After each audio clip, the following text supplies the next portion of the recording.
твој град, твоја приказна и нови 30 минути за Урбан блок. Зборуваме за интересни теми, а што поточно гледате во продолжение. Во новиот Урбан блок зборуваме за новитетите во естетската медицина. Разговараме со Джокси и споделуваме еден здрав и вкусен рецепт. Останете тука, по рекламите почнува новиот Урбан блок.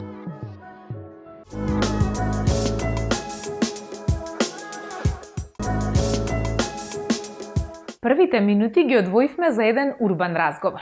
Како се ближи Великден, така првата асоциација е човекот кој остави огромна трага на македонската музичка и телевизиска сцена. Пиеме кафе со Джокси, а вие уживајте. Добар ден.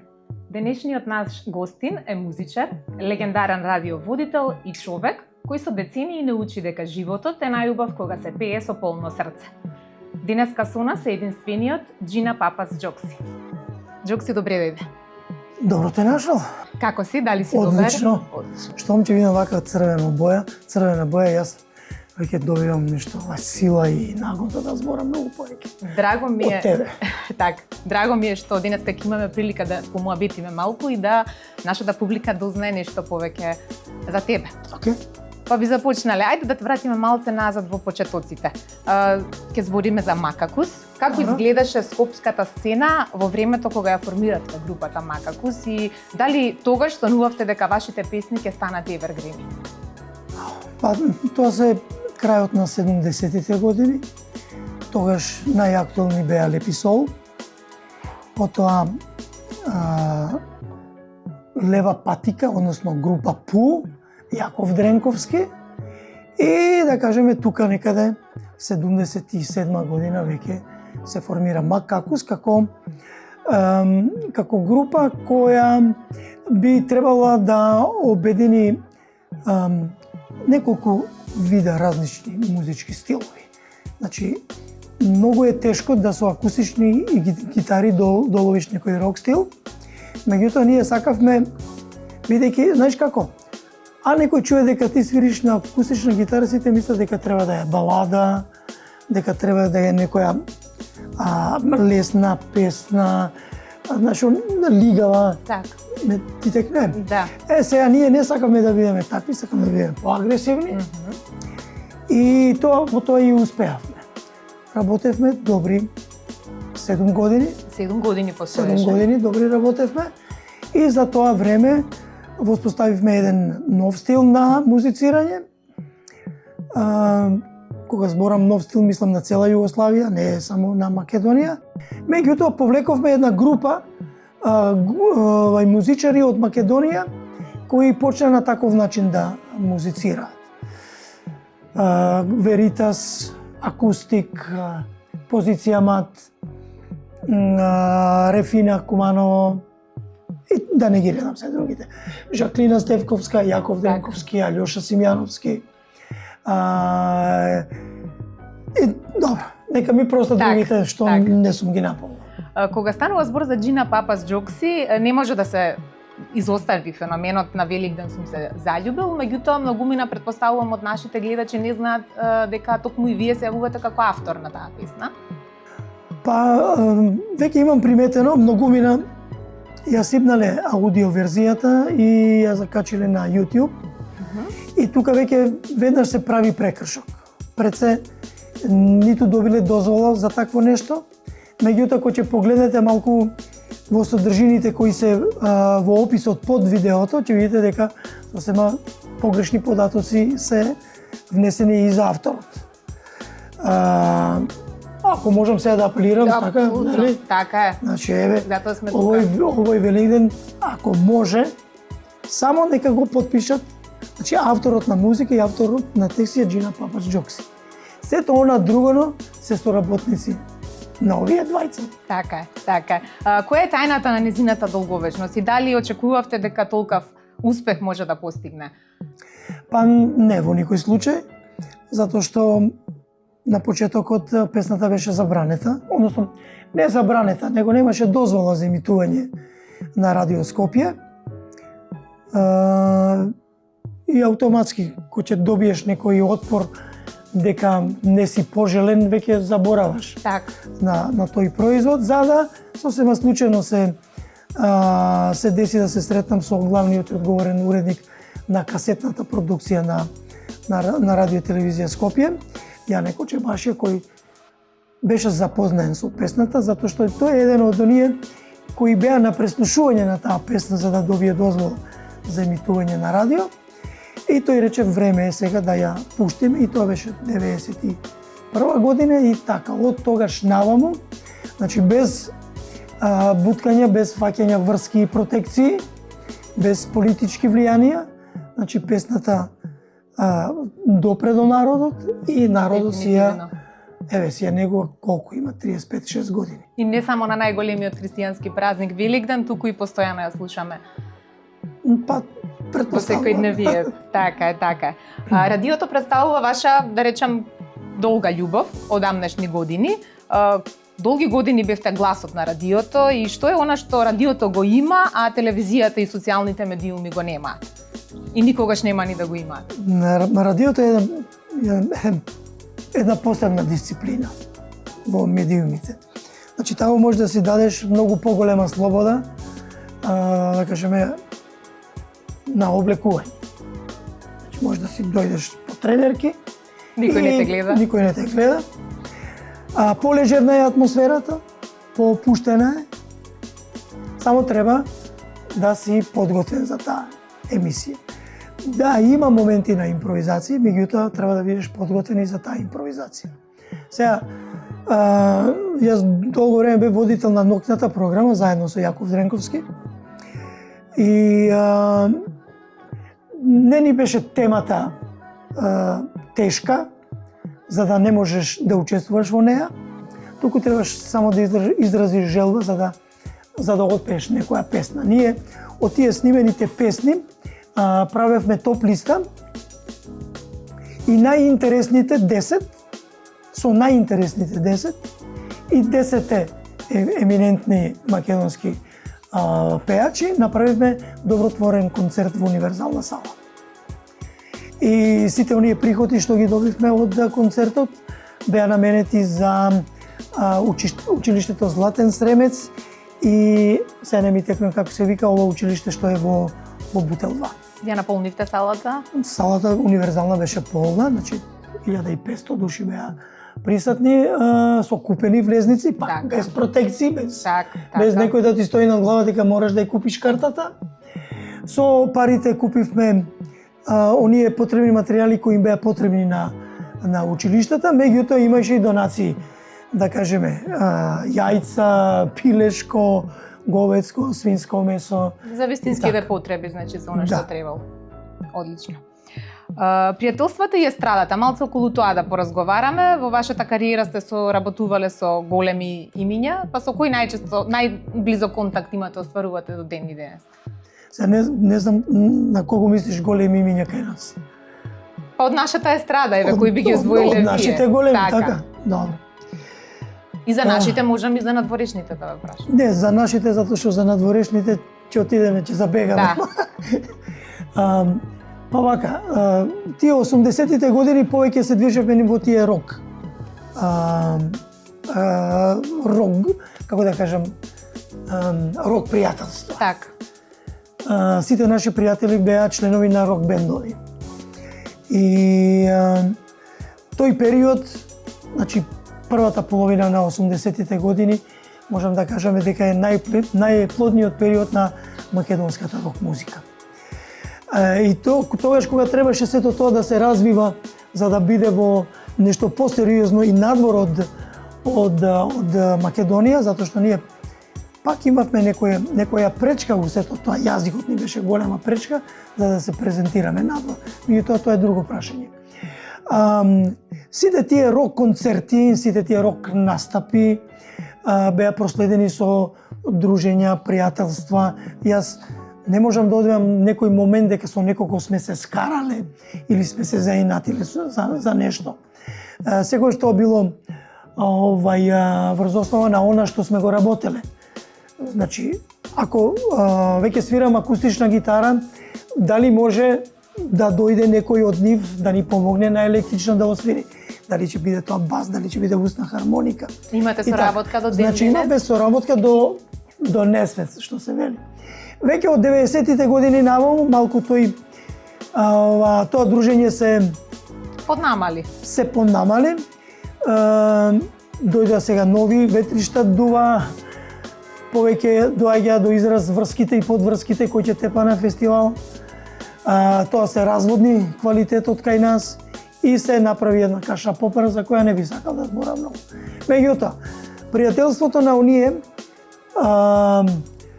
познати другари и пријатели, ти се што сакаш да го искупаш од мене, се мислам на Мики Јовановски, Џафер, на Дарио, на Ристо Самарџиев, на Владо, на Робер Саздов. Ние се уште комуницираме и соработуваме на некоја рака. Така што, барем јас сум таков тип на човек кој се нема замерено со никого и ниту можам да си дозволам да побарам нечија помош од некого. Така, одлично, како таков и ве доживуваат и нашите гледачи.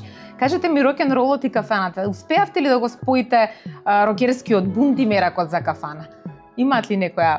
А тоа се два различити поема. Успеавте ли... Дали е тешко да се избалансира меѓу овие два света во Македонија? Па со оглед у последнава ситуација балансот не е потребен затоа што таму исто ти се фаќа. Не, вака, рокот си е рок, рокот не можеш да го свириш во кафана. Епте нешто ако е екзистенција во прашање, па да дојде некоја рок група и да свири, не знам, у некоја пиртија. Не споилувам ја тоа. Рокерскиот живот си тера свој начин на живот, кафанскиот си е свој. Кафаната е пак некое друштванце, мезенце, пиенце, оно, и тоа може да се тера до бескрај. Сосема друга димензија, друг начин на живот. Вашите песни често будат искрена емоција. Од каде ја црпите инспирацијата? Оние искрени луѓе кои се околу мене. Така? Ако директно да те одговарам на прашањето. А инаку, се она што ме обкружува, без разлика дали е искрено или не е искрено, допира. Па не само до мене, туку и до секој од нас. Меѓутоа, секој на свој начин тоа си го толкува. Јас го толкувам преку одреден начин, преку песна. Така? Така е направена и Великденот и сите оние други мои песни што ги имам, бидејќи сите се заосновани на нешто што веќе ми се случило во живот. Така ги поврзувате. Да. Гледајќи ги денешните млади музичари и нивните кариери, што е она што им препорачале да биде клуч за траењето на сцената, да не биде онака инстант, туку да ги има, да се задржат на македонската сцена? Па пред се, што ќе понудат? Квалитетот на понуденото ќе си го каже својот резултат. Значи, што подобро направат, но што подобра песна направат, повеќе има да се чуе за нив. И автоматски со тоа подолго ќе трае. Сега, ја имам таа среќа со една песна да ми се одбележи цел живот, не само мој и на мојата фамилија. Меѓутоа, да не се случеше тоа, може би јас на друг начин би барал некој излез од анонимноста. Може би направил нешто покарактеристично, што не сум направил до сега, за да излезам на површина, која би траело подолг временски период. Џукси, долго време сте со гитарата, од кога е таа ваша љубов? Многу рано. Многу рано. Да не кажам своја 5-та, 6-та година. Вујко ми ја донесе као подарок за роден ден. Ме научи да ја галам со прсти и од тогаш еве до ден денеска ја галам. Инаку, навистина, порано не можев да живеам без неа. Значи, по 12 сата сум свирал гитара, овдека на прстиве, гној ми има течано, од што сум стискал на сам уксум, да знаеш, не сум музички образован, меѓутоа сето она што Војко ми го кажа, ми го објасни, јас само тоа со текот на време си го надоградував. И можам да кажам дека во оние моменти на пубертет, да не беше гитарата, ја немаше ни една песна да направам. Значи, тогаш ми се чини дека во денот 20 песни правев. Се случува ли дома, во домашна атмосфера, да земете да одсвирите или друштво и пријатели кога ќе ви дојдат? Многу ретко кога друштво и пријатели, меѓутоа дома ја зимам или да повежбам нешто, или да направам, ако ми текне нешто во текот на инспирација. Да добијам нешто, некоја инспирација, да земам гитарата и да ја оформам, да кажеме, таа тема. Така. Инаку, не сум некој си, да кажам, гизмаџија, да седам со гитара и сега да понесам друштво, пријатели, затоа што за своја душа најчесто, знаете. Да, затоа што тоа е, да кажеме, нешто што тоа е друг вид на песни кои треба да ги знаеш. Така. Во моменти на опуштање, една рајка, две, разбираш, па винце, овој. Си бара, значи, момент гитарата. Да, и тоа бара друга песна, се не можам ја на Великден да ми ја свирам 2 сата. Така. Ќе сакат и они друго нешто. Меѓутоа ја не сум тако активно човек. Свирам само с мои песни. Концерт мајстор, што. Така. Некоја неостварена желба во музиката? Дали имате? Па се, ова неостварена желба има многу. Меѓутоа, у последно време сум оптеретен со тој албум, што е веќе веќе 2-3 години како се токмам да го снимам. Тоа е музика правена на песни од наши познати поети. Тоа ми е вака некако поголем терет и она што размислувам концерт да направам еден до година и тоа е тоа. Одлично. За концертот ќе те викнеме во некој од следните изданија на Урбан Лик, а тука некаде и ќе привршиме и задоволство беше да бидеш токму ти, Урбан градски лик, дел од ова издание на Урбан Лик. Ти благодарам многу и јас ти посакувам поголем успех во неделјата. Ти благодарам. Поздрав, драги гледачи, се гледаме во наредно издание. Стремежот на луѓето, а особено на жената кон поубав, посвеж и помлад изглед, никогаш не престанува. Па сосема очекувано е да не запре и естетската медицина, која помага да се постигнат ефектите. А што е ново сега, ви откриваме во прилогот кој следува. Многу пати досега сме зборувале за убавината и следствено на тоа и за естетската медицина. Всушност станува збор за спојна наука, уметност и иновација, усмерена кон тоа да се постигне природна убавина и да се зачува младешкиот изглед. Ако зборуваме за естетската медицина, би рекле дека таа ги опфаќа низа нехируршки третмани кои имаат за цел да ги намалат знаците на старење, да ја подобрат текстурата и тонусот на кожата и да ја зачуваат природната убавина на лицето и телото. А со самото тоа, да ја унапредат самодовербата и чувството на задоволство од сопствениот изглед. Кога зборуваме за естетската медицина, како што напредува и жилбата на човекот, а особено на жените да ја унапредат својата убавина и да го задржат младешкиот изглед, така овој стремеж го следи и естетската медицина, па постојано имаме одредени новитети. За оваа тема ние денес се консултиравме со нашите стручни соработници од Дермабела. Оттаму доктор Теодора Зеровска-Тодоровска зборува за новитетите на естетската медицина. Јас сум доктор Теодора од Естетскиот центар Дермабела и денес ќе зборуваме за најновите естетски трендови кои што ги видовме пред непол месец дена на најголемиот светски конгрес ИМКАС во Париз, на кој што бевме дел заедно со нашиот тим. Видовме дека сепак златниот стандард останува на оние интервенции кои што ги правиме долги години, а тоа се хиалуронските филери, ботулинскиот токсин, нитите и така натаму, но за разлика од претходните години, оваа година главниот фокус беше ставен на регенеративната естетска медицина. Што подразбираме под тоа? имавме можност да видиме безброј нови производи во светот на естетската медицина, кои што дел ги имаме кај нас, а дел допрва ќе бидат достапни во нашиот центар. Гледаме дека фокусот се става на здравата кожа на пациентите, на природниот изглед и на тоа да направиме пациентите да изгледаат што помладо, без да го промениме нивниот личен опис. Тука ќе ставиме фокус на првично на производот кој што е најмоќен колаген стимулатор на база на калциум хидроксиапатит, а тоа е производот Радиесе, кој што го работиме во нашиот естетски центар.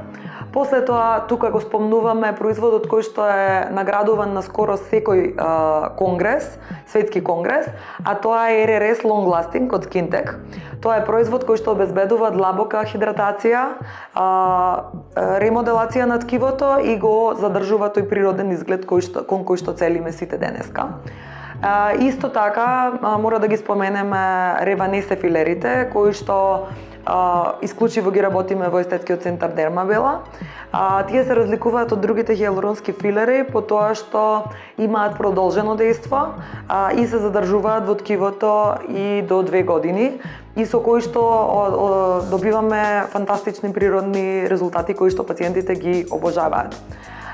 Исто така мора да напоменеме дека допрва на сцената ќе настапат полинуклеотидите, пептидите и најголемата звезда на овогодинешниот конгрес во Париз беа екзозомите, кои што може да бидат од растително, од животинско потекло, за кои што допрва ќе имаме многу информации и кои што ќе бидат права звезда и сметам дека баш чест избор на нашите пациенти. Многу е битно да обрнеме внимание на индивидуалниот пристап, односно да работиме со секој пациент поединечно. Тоа е главен фокус на мене како доктор. Затоа предпочитам со секој пациент да правиме на индивидуална консултација пред било кој третман, за да можеме заедно да одбереме што е тоа што најдобро ќе се покаже и ќе даде најдобар резултат за секој пациент поединечно. Значи, пред да закажете било каков третман, јас ви советувам да дојдете на една консултација каде што заедно ќе го одредиме вашиот тип на кожа, вашата проблематика и заедно ќе одбереме кој е најдобриот третман со кој што ќе бидете задоволни вие, а ќе бидеме задоволни и ние како лекари. Како што кажав, мора да правиме комбинација од сите овие третмани. Тука не изостануваат секако и ласерските третмани. Во нашиот центар го имаме Фотона 4D ласерот, најдобар ласер на пазарот, кој што покрива безброј индикации, како што се подмладување, подигање на очни капаци, различни дерматолошки состојби, со кои што успешно ги решаваме сите од нив. Така да јас ве повикувам да дојдете на консултација и заедно да одбереме што е тоа што ќе ве направи вас среќни и помлади, без да го промениме вашиот личен опис. А за крај на последните минути од овој урбан блог ќе споделиме нешто вкусно, здраво, интересно и лесно за подготовка. Убава инспирација за неделното попладне кое е пред нас. Уживајте и запишувајте ги постапките. Сигурно секоја урбана домаќинка има недостаток на време за поминување во кујната. Но тоа никако не треба да значи дека не можете да си дозволите вкусен десерт. И тоа само за неколку минути, користејќи ја својата микробранова печка. Еве неколку брзи рецепти. Во шолја за кафе ставете 2 полни дозерки брашно, 1 рамна дозерка какао, мала дозерка пециво, сода низ прсти и оваа смеса промешајте убаво со вилушка. Потоа додадете 2 дозерки растопен пудер, 3 дозерки конденционирано млеко, 4 дозерки млеко и повторно убаво промешајте. Додадете уште парчиња чоколадо по желба и оставете во микробранова печка 2 минути.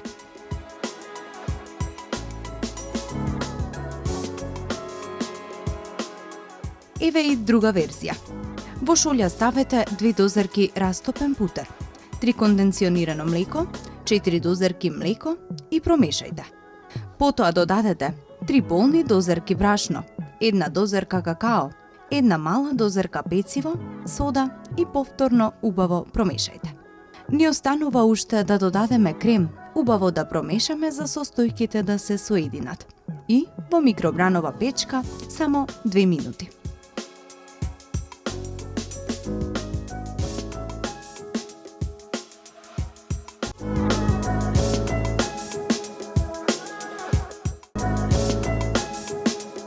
Со ова го завршуваме нашето денешно дружење. Се гледаме повторно следната недела во исто време и на исто место.